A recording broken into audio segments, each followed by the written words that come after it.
Hello everyone. In this video, I'll show you how to deal with the issue of not being able to adjust brightness on your laptop. If you find that the brightness buttons don't work, make sure you're pressing the FN key along with the brightness button. If you're following the correct steps and it still doesn't work, it could be a software or hardware issue preventing the change from taking effect. Sometimes the problem might be with the keyboard itself, not the display. If that's the case, you can go to the search bar and open the settings.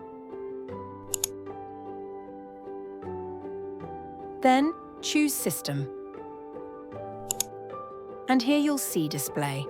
Select it because this is where the brightness options are. You can adjust the brightness here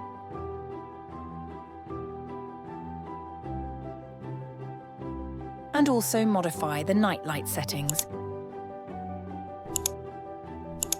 and its strength to match your preference and make it comfortable for your eyes.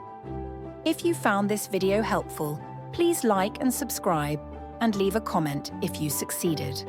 See you in the next tutorial video.